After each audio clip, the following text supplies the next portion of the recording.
नमस्कार दोस्तों, स्वागत है आप सभी साथियों का एक स्मार्ट स्टडी पर। साथियों, आप सबों की डिमांड पर रेलवे एग्ज़ाम 2026 के लिए टॉप 350 पूरे 350 क्वेश्चंस जनरल साइंस के जीव विज्ञान का यानी बायोलॉजी का कंप्लीट देखेंगे, जिसमें टीसीएस के लेटेस्ट पैटर्न पर आधारित वो सारे इंपॉर्टेंट क्वेश्चंस हैं जो कि बहुत ही इंपॉर्टेंट है आपके रेलवे एएलपी जेई टेक्नीशियन के एग्ज़ाम के लिए। इसके अलावा जो ग्रुप डी का पेपर है उसके लिए भी ये क्वेश्चंस बहुत ही इंपॉर्टेंट है। तो अभी जिनका भी पेपर आरआरबी, एएलपी, जेई और टेक्नीशियन का है 2026 में, उनके लिए ये रामबाण सेशन है।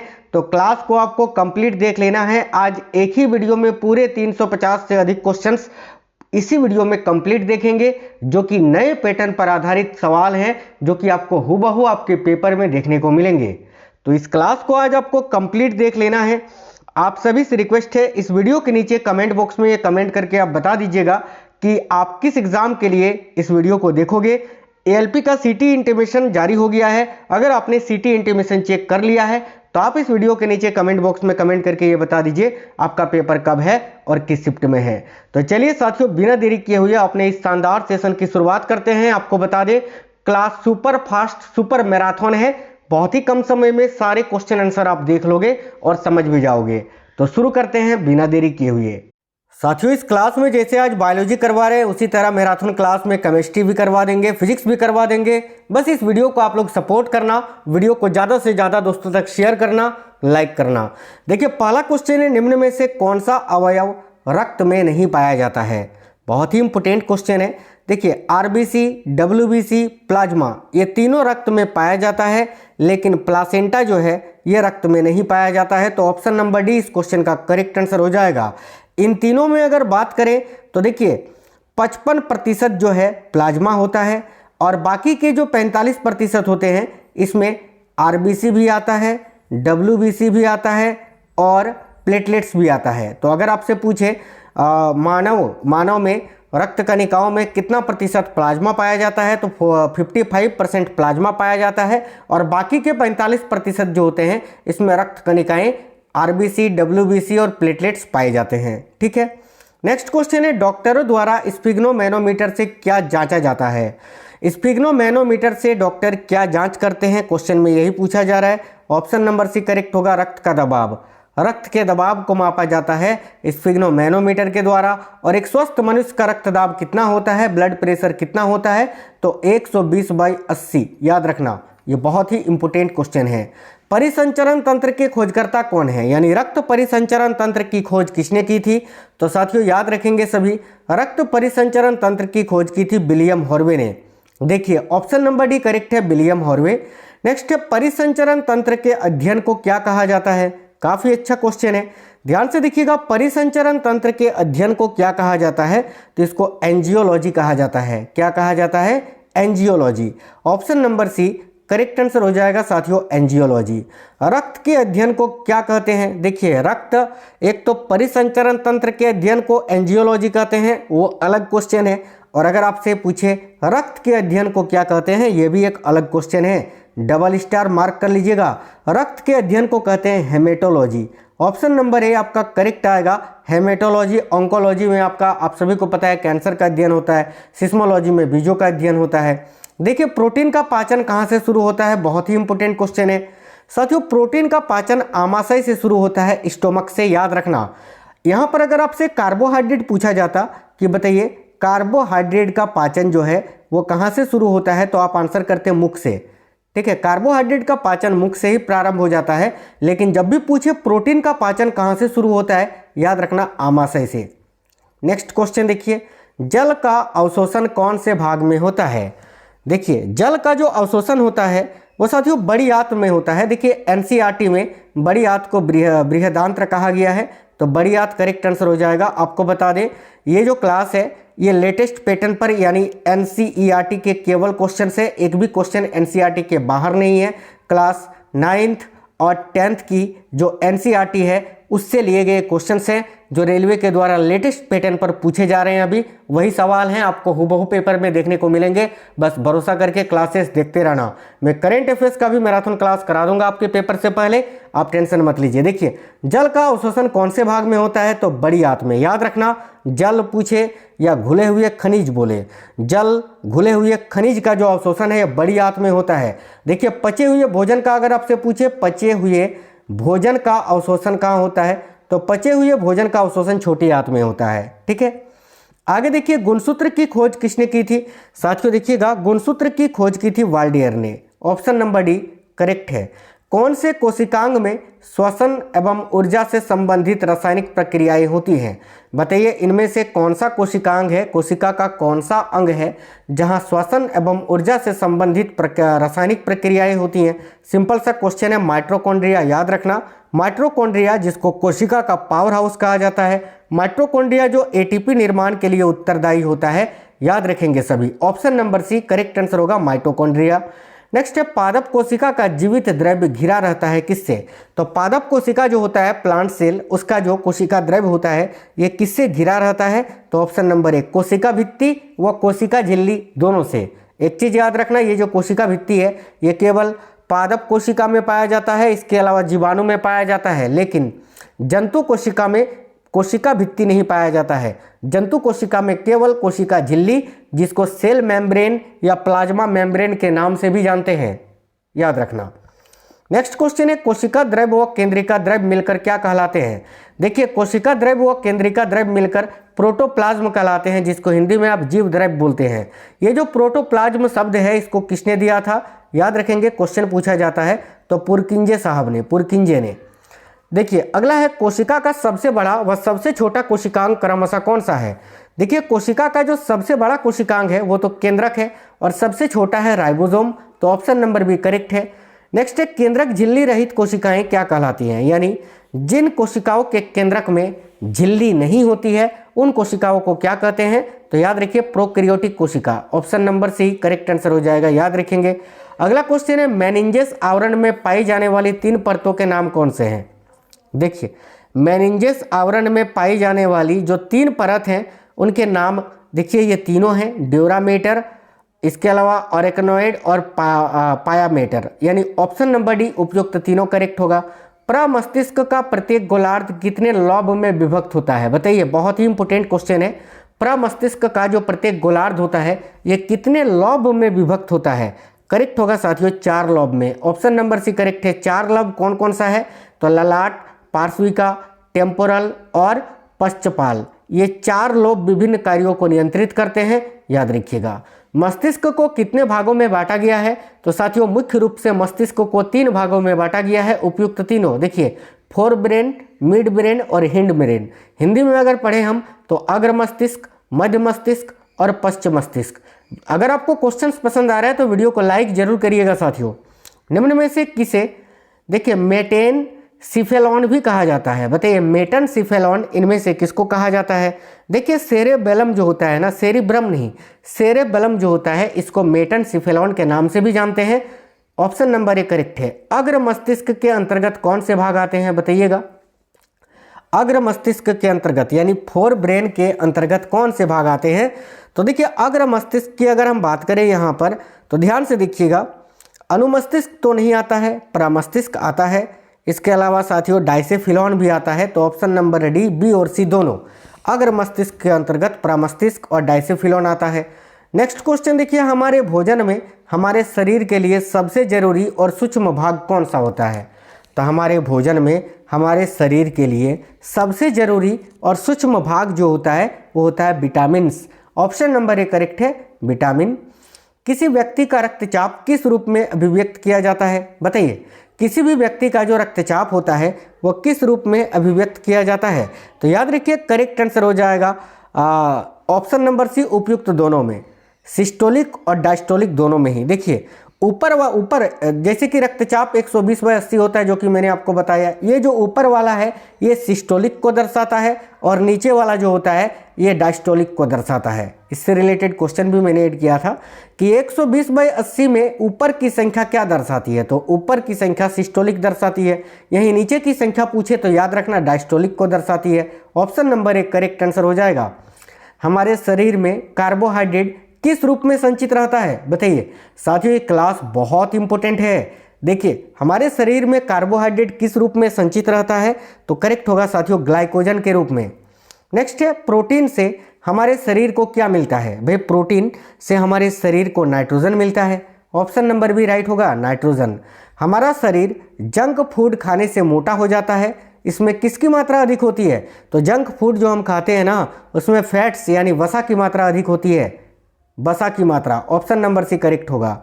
श्वसनी शोथ रोग किस अंग से संबंधित है, साथियों एक डिजीज है। श्वसनी शोथ बताना है किस अंग से संबंधित है, तो करेक्ट होगा ऑप्शन नंबर डी ब्रोंकाई से। ब्रोंकाई जो कि मानव के फेफड़े यानी लंग्स का ही एक हिस्सा है। अगला है श्वसन तंत्र का प्राथमिक कार्य क्या होता है, तो श्वसन तंत्र जो होता है इसका प्राथमिक कार्य होता है शरीर में ऑक्सीजन ले जाना। Option number B correct answer हो जाएगा। सांस को नियंत्रित करने वाली मांसपेशी कौन सी है, बहुत इंपॉर्टेंट क्वेश्चन है, वेरी वेरी इंपॉर्टेंट। श्वास को नियंत्रित करने वाली जो मांसपेशी है उसका नाम है डायाफ्राम। याद रखना ये क्वेश्चन बहुत ज़्यादा पूछा जाता है, डायाफ्राम। नेक्स्ट साथियों श्वास नली का अंतिम भाग क्या कहलाता है। देखिए श्वास नली का जो अंतिम भाग है इसको वायुकोश कहते हैं, वायुकोश। देखिए आपको बता दें ये जो क्वेश्चन है ना ज़्यादा पुराने नहीं है, ये लेटेस्ट पैटर्न यानी अभी 2024 में जो आपका ALP टेक्नीशियन जेई हुआ है, इसके अलावा अभी जो 2025-26 में जो आपका ग्रुप डी का पेपर हुआ है, ठीक है, उसी के आधार पर आपको ये मोस्ट एक्सपेक्टेड क्वेश्चंस करवा रहे हैं। बहुत इंपॉर्टेंट है, एक भी क्वेश्चन पुराना नहीं है, सारे लेटेस्ट क्वेश्चंस हैं, ध्यान से देखिएगा। वायुकोश करेक्ट आंसर होगा।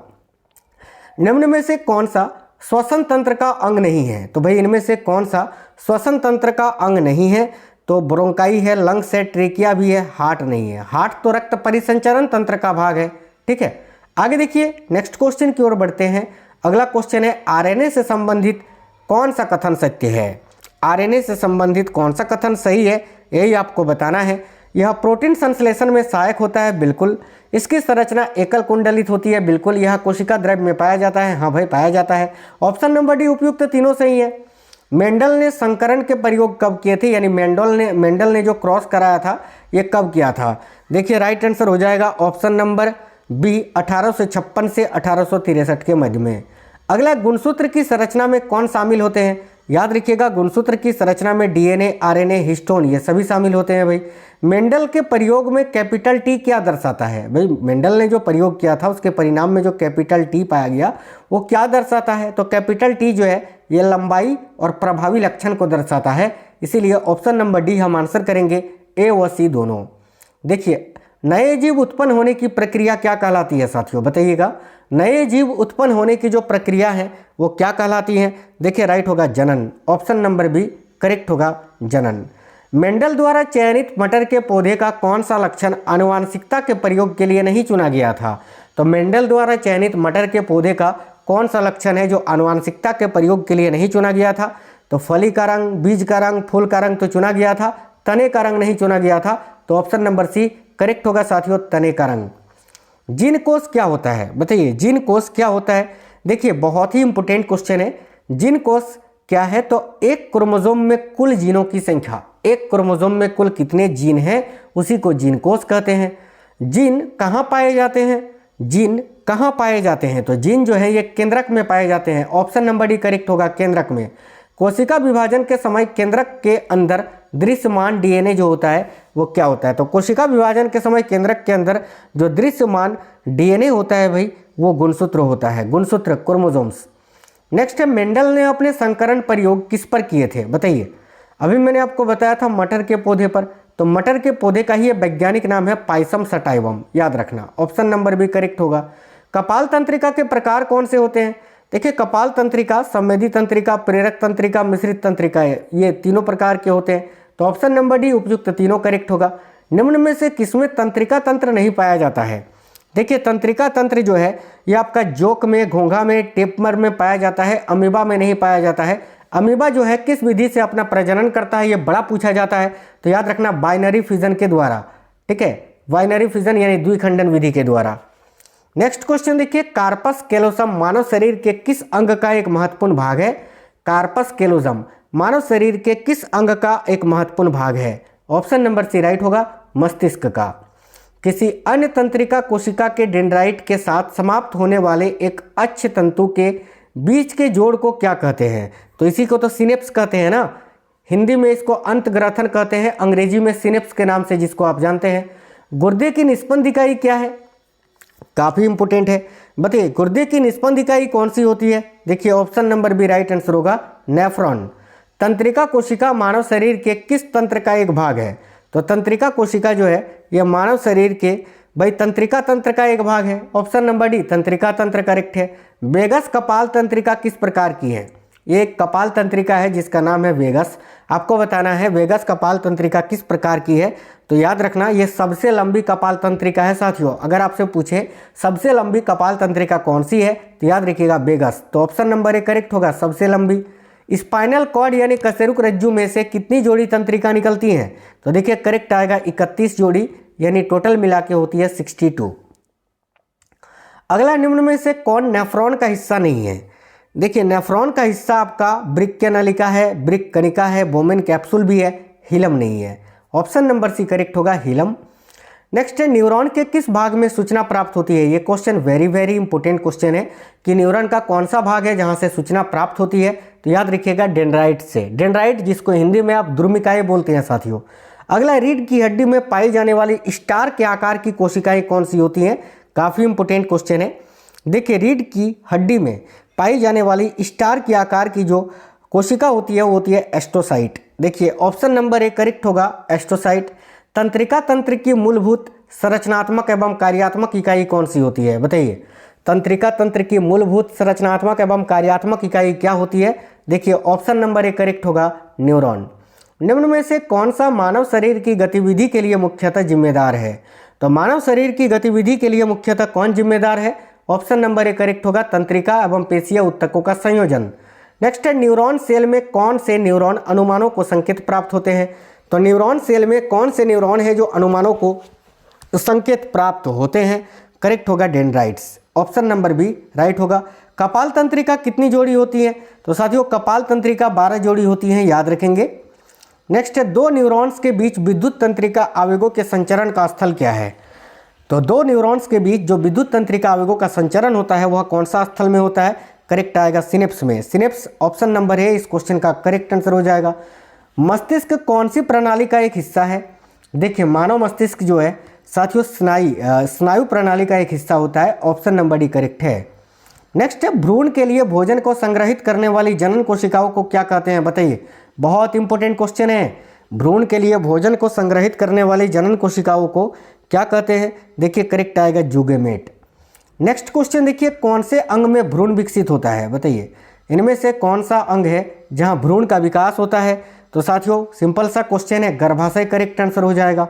निम्न में से किसकी मांसपेशियों के संकुचन से बच्चा पैदा होता है? देखिए किसकी मांसपेशियों के संकुचन से बच्चा पैदा होता है? राइट होगा, गर्भाशय के। गर्भाशय करेक्ट आंसर होगा। मासिक चक्र की किस अवधि में LH तथा FSH उच्चतम स्तर प्राप्त करते हैं? करेक्ट आएगा, चक्र के मध्य में। चक्र के मध्य में यानी ये जो मासिक चक्र होता है 28 दिन का होता है, मध्य में यानी 14वें दिन, याद रखना। अगला क्वेश्चन है, मानव में निषेचन की क्रिया कहाँ संपन्न होती है? बताइएगा, डबल स्टार मार्क कर लीजिए, बहुत ज़्यादा पूछा जाता है ये सवाल। मानव में निषेचन की क्रिया कहाँ संपन्न होती है? तो डिंब वाहिनी यानी फेलोपियन ट्यूब में। नेक्स्ट है, मेंडल ने अपने प्रयोग के दौरान अभिलक्षणों के कितने जोड़े चुने थे? देखिए मेंडल ने अपने प्रयोग के दौरान अभिलक्षणों के कितने जोड़े चुने थे? तो भाई 7 जोड़े चुने थे। ऑप्शन नंबर बी राइट है, 7 जोड़े।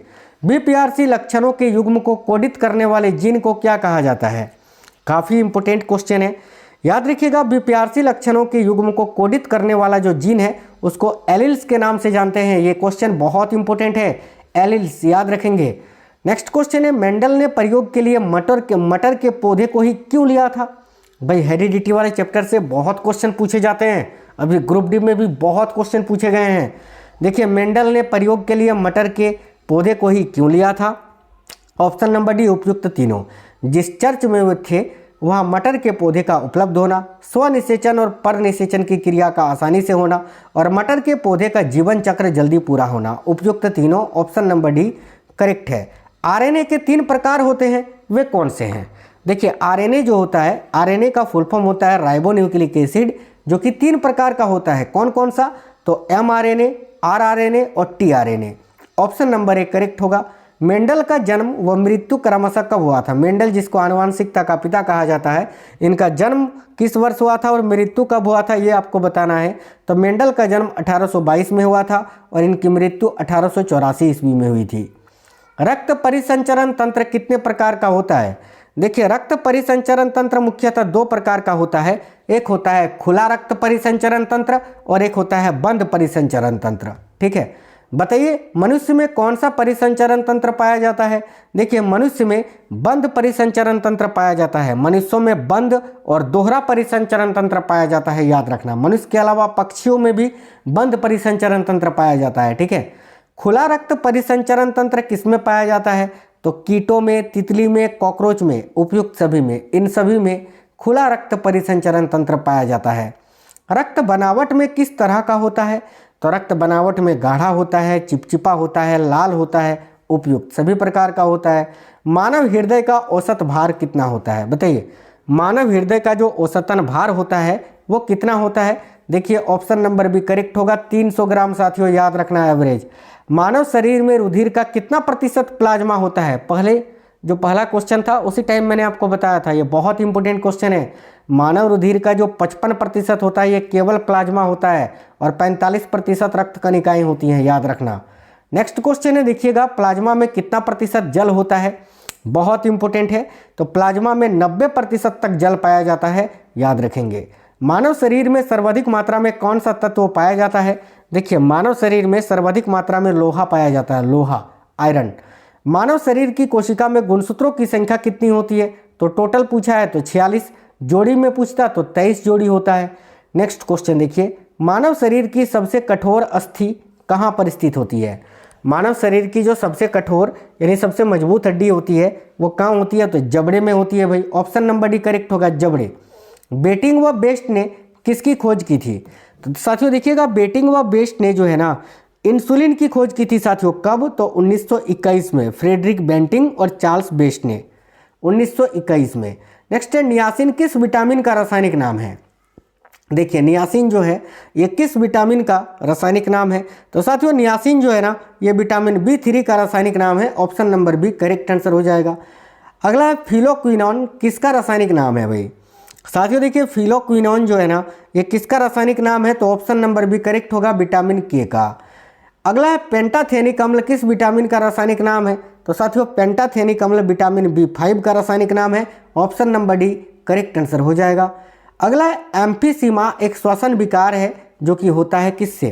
देखिए एम्फीसीमा जो है एक श्वसन रोग है भाई, जो कि किससे होता है? तो धूम्रपान से। Option number B. देखिए इसमें फेफड़ों की जो वायु कोशिकाएं होती है एल्वियोली, इसका क्षतिग्रस्त हो जाते हैं और उनमें जो लोच होती है वो खो जाती है। नेक्स्ट है, श्वास नली में अपूर्ण उपास्थीय वलय का क्या कार्य होता है? तो श्वास नली में अपूर्ण उपास्थीय वलय का कार्य आपसे पूछा जा रहा है, ये क्या करता है भाई? श्वास नली में जो अपूर्ण उपास्थीय वलय होता है इसका कार्य होता है श्वास नली को सिकुड़ने से रोकना। देखिए कौन सा अंग प्लूरा झिल्ली से घिरा रहता है? बताइए इनमें से कौन सा अंग है जो प्लूरा झिल्ली से घिरा रहता है? देखिए फेफड़े करेक्ट आंसर होंगे, लंग्स। श्वसन का नियंत्रण कौन सा अंग करता है?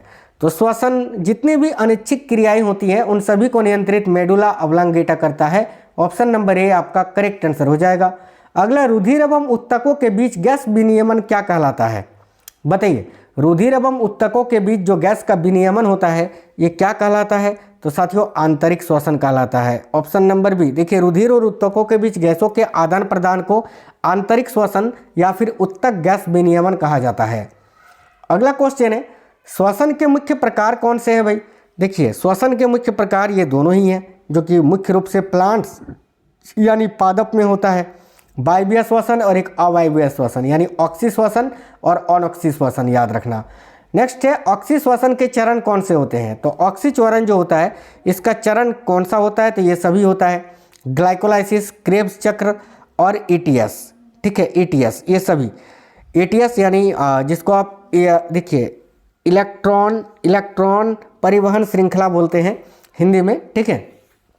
तो ये सभी उपयुक्त तीनों करेक्ट आंसर हो जाएगा। रेस्पायरोमीटर से क्या मापा जाता है, काफ़ी इंपॉर्टेंट क्वेश्चन है। तो रेस्पायरोमीटर से हम श्वसन गुणांक को मापते हैं ना। देखिए तो इस क्वेश्चन का राइट आंसर क्या हो जाएगा, श्वसन दर, option number B correct answer है। नेक्स्ट है एटीपी का संश्लेषण कहाँ होता है, तो साथियों एटीपी का संश्लेषण होता है माइटोकॉन्ड्रिया में, ऑप्शन नंबर बी।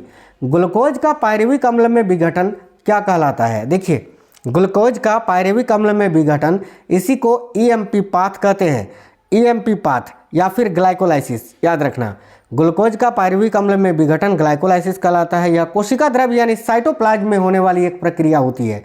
नेक्स्ट है मनुष्य में तंत्रिका तंत्र के प्रमुख रूप से कितने भागों में बांटा गया है, तो मनुष्य में जो तंत्रिका तंत्र है इसको प्रमुख रूप से कितने भागों में बांटा गया है, राइट होगा साथियों 2 भागों में। 2 भाग करेक्ट आंसर होगा। एक तो सेंट्रल नर्वस सिस्टम होता है, देखिए सेंट्रल नर्वस सिस्टम यानी केंद्रीय तंत्रिका तंत्र, इसमें मस्तिष्क और रीढ़ की हड्डी शामिल है। एक परिधीय तंत्रिका तंत्र पेरिफेरल नर्वस सिस्टम, इनमें नसें शामिल है जो केंद्रीय तंत्रिका तंत्र मस्तिष्क और रीढ़ की हड्डी और शरीर के बाकी हिस्सों के बीच संचार करती है। अगला क्वेश्चन है मस्तिष्क के क्रेनियम में हड्डियों की संख्या कितनी होती है, काफ़ी इंपॉर्टेंट क्वेश्चन है, याद रखिएगा 8 हड्डियाँ होती हैं भाई। नेक्स्ट साथियों मस्तिष्क एवं मेरुरज्जु कौन से तंत्रिका तंत्र में आते हैं, देखिए मस्तिष्क एवं मेरुरज्जु जो होते हैं याद रखेंगे केंद्रीय तंत्रिका तंत्र में आते हैं, ऑप्शन नंबर बी राइट है। वह जंतु कौन सा है जिसमें न्यूरॉन पाया जाता है परंतु मस्तिष्क अनुपस्थित होता है, तो हाइड्रा। हाइड्रा जो होता है ना इसमें न्यूरॉन तो पाया जाता है, न्यूरॉन्स, लेकिन मस्तिष्क अनुपस्थित होता है। हाइड्रा किस विधि से अपना प्रजनन करता है, बहुत ज़्यादा पूछा जाता है, याद रखना बडिंग मेथड से यानी मुकुलन विधि से। नेक्स्ट क्वेश्चन है क्रेनियम क्या है, देखिए क्रेनियम अभी मैंने बताया था मनुष्य के मस्तिष्क का हिस्सा है ये क्रेनियम, जिसमें 8 हड्डियाँ होती हैं। और क्रेनियम क्या है, तो क्रेनियम वह ढांचा है जिसमें मस्तिष्क सुरक्षित रहता है। नेक्स्ट है किस लॉब के कारण हम सुन सकते हैं, अभी 4 लॉब के बारे में मैंने आपको बताया था, उसमें से ये जो टेम्पोरल लॉब है इसी के कारण हम सुन सकते हैं, तो टेम्पोरल करेक्ट आंसर होगा ऑप्शन नंबर सी। जीव द्रव्य किनसे मिलकर बना होता है, बताइए जो प्रोटोप्लाज्म होता है वो किनसे मिलकर बनता है, तो प्रोटोप्लाज्म यानी जीव द्रव्य, कोशिका द्रव्य, केंद्रक द्रव्य और अन्य कोशिकांग उपयुक्त तीनों से मिलकर बने होते हैं। एक कोशिकीय जीव का उदाहरण कौन सा है, देखिए अमीबा, यूग्लिना, पैरामीशियम, ये सभी एक कोशिकीय जीव का उदाहरण है। कोशिका भित्ति किस में पाई जाती है, बताइए कोशिका भित्ति जो होती है वो भाई किस में पाई जाती है, तो कोशिका भित्ति जो है साथियों मैंने आपको बताया अभी प्लांट सेल में पाई जाती है, तो पादप में तो पाया जाता है, इसके अलावा जीवाणु में पाया जाता है, विषाणु में नहीं, तो ऑप्शन नंबर डी ए और बी दोनों में पाया जाता है। अंत प्रद्रव्य जालिका की खोज किसने की थी, वेरी वेरी इंपॉर्टेंट क्वेश्चन है। तो अंत प्रद्रव्य जालिका की खोज साथियों के.आर. पोटर ने की थी, option number B correct answer होगा के.आर. पोटर। नेक्स्ट क्वेश्चन देखिए माइटोकॉन्ड्रिया किसमें अनुपस्थित होता है, बताइए माइटोकॉन्ड्रिया इनमें से किसमें नहीं पाया जाता है, तो जीवाणु में नहीं पाया जाता है, ऑप्शन नंबर बी करेक्ट होगा जीवाणु। अगला कौन सा कोशिकांग केवल पादप कोशिका में पाया जाता है, देखिए राइट होगा ऑप्शन नंबर ए प्लास्टिड। नेक्स्ट क्वेश्चन देखिए कौन सी तंत्रिका मस्तिष्क से जुड़ी होती है और खोपड़ी से निकलती है, देखिए इनमें से कौन सी तंत्रिका है जो कि मस्तिष्क से जुड़ी होती है और खोपड़ी से निकलती हैं, तो भाई करेक्ट होगा साथियों क्रेनियल नसें, क्रेनियल नसें याद रखेंगे। तंत्रिका तंत्र में निम्न शामिल है, आपको बताना है तंत्रिका तंत्र में क्या क्या शामिल है, तो ये सभी शामिल होती है, मस्तिष्क होती है शामिल, रीढ़ की हड्डी, इसके अलावा स्प्लीन। नेक्स्ट क्वेश्चन देखिए 2 न्यूरॉन्स के बीच एक सूक्ष्म अंतर जिस पर एक न्यूरॉन से अगले तक जाने पर तंत्रिका आवेग गुजरता है उसे क्या कहते हैं, तो भाई इसी को तो साथियों अंतग्रथन या फिर सिनेप्स के नाम से हम जानते हैं, ठीक है। रीढ़ की हड्डी मस्तिष्क के किस हिस्से से निकलती है, बताइए, देखिए रीढ़ की हड्डी जो है ये मज्जा से निकलती है ना, मज्जा से, ऑप्शन नंबर बी करेक्ट होगा। मस्तिष्क, देखिए मस्तिष्क के मस्तिष्क स्तंभ यानी ब्रेन स्टेम के निचले हिस्से विशेष रूप से मेडुला ऑब्लांगेटा से ये निकलती है, याद रखना। मानव तंत्रिका तंत्र का मुख्य नियंत्रण केंद्र कौन सा है, तो मानव तंत्रिका तंत्र का जो मुख्य नियंत्रण केंद्र होता है वो होता है मस्तिष्क, ऑप्शन नंबर ए। पुरुष में अंडकोश कितने होते हैं, तो साथियों पुरुष में 2 अंडकोश होते हैं भाई, ऑप्शन नंबर बी 2 करेक्ट होगा। किस हार्मोन को प्रेगनेंसी हार्मोन कहा जाता है, बताइए वह कौन सा हार्मोन है जिसको प्रेगनेंसी हार्मोन कहा जाता है, करेक्ट होगा प्रोजेस्टेरोन को, ऑप्शन नंबर सी करेक्ट है। अंडे को अंडाशय से गर्भ में किसके माध्यम से ले जाया जाता है? देखिए, अंडे को अंडाशय से गर्भ में किसके माध्यम से ले जाया जाता है? ऑप्शन नंबर डी, डिंब वाहिनी यानी फेलोपियन ट्यूब के माध्यम से। फेलोपियन ट्यूब की लंबाई कितनी होती है? बहुत इंपॉर्टेंट क्वेश्चन है। तो फेलोपियन ट्यूब जो होता है इसकी लंबाई 10 से 12 सेंटीमीटर होती है, याद रखना। हालांकि ये 10 से 15 सेंटीमीटर एवरेज आप याद रखना, ठीक है। नेक्स्ट क्वेश्चन देखिए, ऑक्सीटोसिन हार्मोन को और किस नाम से जाना जाता है? तो ये जो ऑक्सीटोसिन हार्मोन है इसको प्रसव हार्मोन भी कहते हैं, लव हार्मोन भी कहते हैं, पिटोसिन के नाम से भी जानते हैं। तो ऑप्शन नंबर डी उपयुक्त सभी करेक्ट है। प्रसव के दौरान कौन सा हार्मोन गर्भाशय पेशी पर क्रिया करता है भाई? तो देखिए, प्रसव के दौरान जो ये ऑक्सीटोसिन हार्मोन होता है यही गर्भाशय पेशी पर क्रिया करता है। नेक्स्ट है, ग्लाइकोलाइसिस की क्रिया कहाँ पर संपन्न होती है? देखिए साथियों, ग्लाइकोलाइसिस क्रिया जो होती है ये कोशिका द्रव्य में संपन्न होती है, साइटोप्लाज्म में। नेक्स्ट क्वेश्चन है, क्रेब्स चक्र की शुरुआत किससे होती है? बहुत ही अच्छा क्वेश्चन है। तो क्रेब्स चक्र की शुरुआत जो होती है वो साइट्रिक अम्ल से होती है। साइट्रिक अम्ल बिल्कुल करेक्ट आएगा, ऑप्शन नंबर ए। श्वसन के दौरान विमुक्त कार्बन डाइऑक्साइड के मुकाबले प्रयुक्त ऑक्सीजन की मात्रा अधिक हो तो वह पदार्थ क्या होगा भाई? तो देखिए, वह पदार्थ जो होगा साथियों क्या होगा? ए और सी दोनों, प्रोटीन और कार्बनिक अम्ल होगा। नेक्स्ट क्वेश्चन देखिएगा, इलेक्ट्रॉन परिवहन तंत्र का संबंध किससे है? बताइए, इलेक्ट्रॉन परिवहन तंत्र का संबंध किससे है? देखिएगा साथियों, इलेक्ट्रॉन परिवहन तंत्र का संबंध जो है ये माइटोकॉन्ड्रिया की आंतरिक झिल्ली से संबंधित है। ऑप्शन नंबर सी आपका करेक्ट आंसर हो जाएगा। क्रेब्स चक्र का वह एंजाइम जो प्रथम उत्पाद बनाता है, बताइए क्रेब्स चक्र का वह एंजाइम कौन सा है जो प्रथम उत्पाद बनाता है? देखिए, राइट आंसर होगा साइट्रेट सिंथेटेज। साइट्रेट सिंथेटेज याद रखना, ऑप्शन नंबर ए। ग्लूकोज के एक अणु से कितने पायरुविक अम्ल बनते हैं? डबल स्टार मार्क कर लीजिएगा साथियों, ग्लूकोज के एक अणु से कितने पायरुविक अम्ल बनते हैं? देखिए, करेक्ट आएगा 2, ऑप्शन नंबर बी। बैक्टीरिया का श्वसन स्थल क्या होता है? बताइए, बहुत इंपॉर्टेंट क्वेश्चन, ये सारे के सारे बहुत इंपॉर्टेंट सेलेक्टेड है। मैंने बहुत ही रिसर्च और एनालिसिस के बाद आपके लिए क्वेश्चन तैयार किए हैं। तो बैक्टीरिया का जो श्वसन स्थल होता है उसको मिसोसोम बोलते हैं, mesosome. Option number C right होगा। देखिए, कैरोटीन्स एवं जेंथोफिल्स किसके प्रकार है? बताइए, कैरोटीन्स और जेंथोफिल्स ये किसके प्रकार है? तो एक प्रकार के पिगमेंट है साथियों, वर्णक है, जो कि केरेटोनॉइड्स के प्रकार हैं। Option number B carotenoids correct answer हो जाएगा। पौधे अशुद्ध हवा को शुद्ध हवा में परिवर्तित करते हैं, यह किसने बतलाया था? तो इसको बतलाया था प्रिस्टले ने भाई, प्रिस्टले करेक्ट आंसर हो जाएगा। हरे पौधे गंदी गैस को केवल सूर्य के प्रकाश में ही शुद्ध करते हैं, यह निष्कर्ष किसने निकाला था? तो यह निष्कर्ष जो है वो इंजन हाउस ने निकाला था। Option number B right answer है। अधिकतम प्रकाश संश्लेषण प्रकाश के कौन से भाग में होता है? तो इन सभी में, लाल, नीला, बैंगनी, इन सभी रंग में। अगर आपसे पूछे न्यूनतम प्रकाश संश्लेषण प्रकाश के कौन से भाग में होता है, तो याद रखना हरे रंग के प्रकाश में। देखिए, प्रकाश संश्लेषण में सर्वाधिक प्रभावी तरंगदैर्घ्य कौन सा है? तो प्रकाश संश्लेषण में जो सर्वाधिक प्रभावी तरंगदैर्घ्य होता है वो होता है लाल और नीले प्रकाश की। नेक्स्ट है, कौन सा कोशिकांग प्रकाश श्वसन में भाग नहीं लेता? तो कौन सा कोशिकांग है जो प्रकाश श्वसन में भाग नहीं लेता है? देखिए, गोल्जी काय भाई।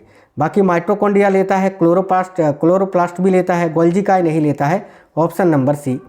प्रोटीन से हमारे शरीर को क्या मिलता है साथियों? जो प्रोटीन हम सेवन करते हैं, बताइए इससे हमारे शरीर को क्या मिलता है? देखिए, करेक्ट होगा नाइट्रोजन। ये क्वेश्चन रिपीटेड है, मैंने अभी आपको बताया था। मानव शरीर का रक्त किस प्रकृति का होता है?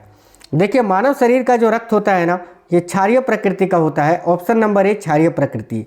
मानव शरीर के वजन का कितना प्रतिशत मस्तिष्क का वजन होता है? तो मानव शरीर का जितना वजन होता है ना, उसका 2% याद रखना मस्तिष्क का वजन होता है। ऑप्शन नंबर ए करेक्ट होगा, 2%। और एक स्वस्थ मनुष्य के मस्तिष्क का वजन आप याद रखना एवरेज 1350 से 1400 ग्राम तक का होता है, ठीक है, 1350 से 1400 ग्राम। पेसमेकर व नेफ्रॉन का संबंध क्रमशः किससे है? देखिए, पेसमेकर का संबंध तो हृदय से है और नेफ्रॉन का संबंध ब्रिक से है। तो ऑप्शन नंबर सी हृदय व ब्रिक आपका करेक्ट आंसर होगा। श्वसन के दौरान गैसें रुधिर में प्रवेश करती हैं और छोड़ी जाती हैं, किसके कारण? तो श्वसन के दौरान जो गैसें होती है ये रक्त में प्रवेश करती है और छोड़ी जाती है, किसके कारण? देखिए, करेक्ट आएगा विसरण के कारण। विसरण करेक्ट आंसर हो जाएगा। रक्त का ग्लूकोज स्तर सामान्यतः किसमें व्यक्त किया जाता है? तो रक्त में जो ग्लूकोज का स्तर होता है उसको सामान्यतः किसमें व्यक्त किया जाता है? ऑप्शन नंबर बी करेक्ट होगा, मिलीग्राम प्रति डेसीलीटर में। देखिए, मिलीग्राम प्रति डेसीलीटर में, या फिर आप याद रखना मिलीमोल प्रति लीटर में। ठीक है, चलिए नेक्स्ट क्वेश्चन देखिए, मानव शरीर में जल व खनिज का अवशोषण कहाँ होता है? तो अभी मैंने बताया था बड़ी आंत में होता है। मानव में ताप का नियंत्रण कौन सी ग्रंथि करती है? देखिए मानव में जो ताप होता है, ताप का नियंत्रण तो हाइपोथैलेमस करता है भाई, ऑप्शन नंबर ए। और यह हाइपोथैलेमस भी मस्तिष्क का ही एक भाग है। मानव शरीर का सीपीयू किसे कहा जाता है? देखिए मानव शरीर का सीपीयू यह मस्तिष्क को कहा जाता है, ऑप्शन नंबर ए। भ्रूण अवस्था में रक्त का निर्माण कहाँ होता है? बताइएगा, काफ़ी अच्छा क्वेश्चन है। भ्रूण अवस्था में रक्त का निर्माण कहाँ होता है? ऑप्शन नंबर ए करेक्ट होगा, प्लीहा में। बिलरुबिन वर्णक के कारण प्लाज्मा का रंग कैसा होता है? डबल स्टार मार्क कर लीजिएगा। देखिए बिलरुबिन वर्णक के कारण प्लाज्मा का जो रंग होता है वो हल्का पीला होता है, ऑप्शन नंबर बी हल्का पीला। प्लाज्मा में कौन से प्रोटीन हैं जो कि पाए जाते हैं? देखिए प्लाज्मा में ये सभी प्रोटीन पाए जाते हैं, फाइब्रोनोजेन, एल्बुमिन, ग्लोब्यूमिन, इसके अलावा प्रोथ्रोम्बिन, ऑप्शन नंबर ई उपयुक्त सभी। मानव रुधिर की कितने प्रतिशत रक्त की कणिकाएं होती हैं? तो अभी बताया था 55% तो प्लाज्मा होती है और 45% रक्त कणिकाएं होती हैं, तो ऑप्शन नंबर बी करेक्ट होगा, 45%। देखिए रक्त कणिकाएं लगभग 45% होती है, इनमें लाल रक्त कोशिकाएं, श्वेत रक्त कोशिकाएं और प्लेटलेट्स जो हैं वो शामिल होती हैं।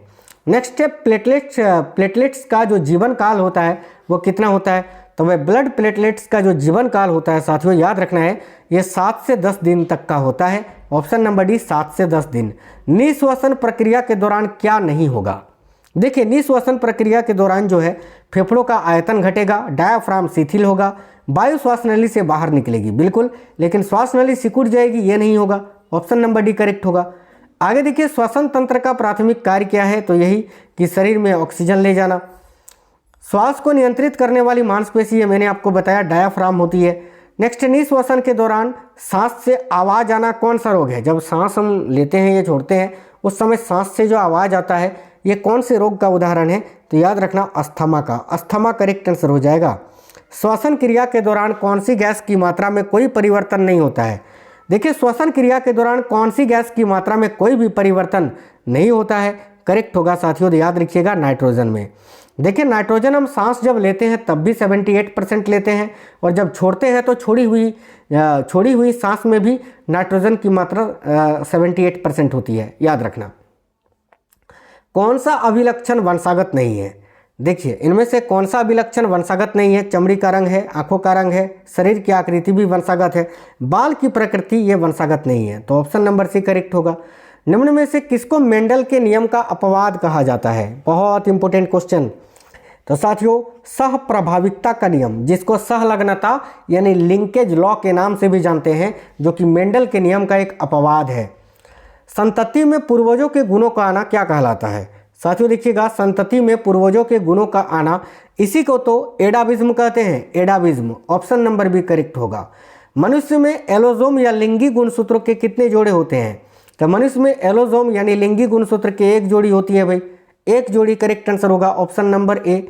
निम्न में से किस तरह के जनन से उत्पन्न संतानों में विभिन्नता स्पष्ट रूप से दिखाई देती है? देखिए किस तरह के जनन से उत्पन्न संतानों में विभिन्नता जो होती है वो स्पष्ट रूप से दिखाई देती है? करेक्ट आएगा लैंगिक जनन में सबसे ज़्यादा वेरिएशन देखने को मिलती है। जीन के वैकल्पिक रूप को क्या कहा जाता है? देखिए जीन का जो वैकल्पिक रूप है इसको एलील्स कहा जाता है, ऑप्शन नंबर डी करेक्ट होगा। जीन किसको नियंत्रित करते हैं भाई? देखिए जीन जो होते हैं ना ये आनुवांशिकता और प्रोटीन संश्लेषण को नियंत्रित करते हैं, option number B right answer होगा। प्राकृतिक वर्ण के द्वारा जैव विकास का सिद्धांत किसने दिया था? यानी प्राकृतिक वर्णवाद के द्वारा जैव विकास का सिद्धांत किसने दिया था? याद रखिएगा डार्विन ने, चार्ल्स डार्विन ने। नेक्स्ट क्वेश्चन है साथियों देखिएगा, जीवों में वंशागत गुणों का निर्धारण कौन करता है? काफी इंपोर्टेंट क्वेश्चन है, याद रखिएगा जीवों में वंशागत गुणों का निर्धारण जीन करता है, ऑप्शन नंबर बी करेक्ट होगा जीन। नेक्स्ट है डीएनए के न्यूक्लियोटाइड के अनुक्रम में परिवर्तन होना क्या कहलाता है? बताइए डीएनए के न्यूक्लियोटाइड के अनुक्रम में परिवर्तन होना, इसी को तो उत्परिवर्तन कहते हैं, ऑप्शन नंबर डी उत्परिवर्तन। मेंडल के प्रभाविकता का नियम से संबंधित सत्य कथन कौन सा है? तो मेंडल ने जो प्रभाविकता का नियम दिया था उससे रिलेटेड सत्य कथन कौन सा है? तो उपयुक्त सभी कथन सही हैं। देखिए इसमें एक जोड़ी विपरीत लक्षण वाले पौधे के लिए इसको चुना गया था, सभी पौधे इसमें समयुग्मजी थे, इसे F1 पीढ़ी कहा गया है, जिसमें सभी पौधे लंबे प्राप्त हुए थे। ऑप्शन नंबर डी सभी कथन सत्य हैं। संकरण के समय फूल की कली से पुंकेसर को हटाने की क्रिया क्या कहलाती है? यानी क्रॉस के समय फूल की कली से पुंकेसर को हटाने की जो प्रक्रिया है इसको क्या कहते हैं? इसी को विपुंसन कहते हैं। विपुंसन यह प्रक्रिया जो होती है ये स्वपरागन को रोकने के लिए की जाती है साथियों, याद रखना। आगे देखिए, मेंडल द्वारा दिए गए नियम कौन से हैं? तो उपयुक्त तीनों, प्रभाविकता का नियम, पृथक्करण का नियम, स्वतंत्र अपव्यूहन का नियम। नेक्स्ट क्वेश्चन देखिए, कोशिका में जल की मात्रा लगभग कितनी होती है? तो कोशिका में जल की मात्रा जो होती है वो 80% होती है। नेक्स्ट है, प्रोक्रियोटिक कोशिका के उदाहरण कौन से हैं? देखिए, प्रोक्रियोटिक कोशिका के उदाहरण जीवाणु और नीलहरित शैवाल। उपयुक्त दोनों, ऑप्शन नंबर सी करेक्ट होगा।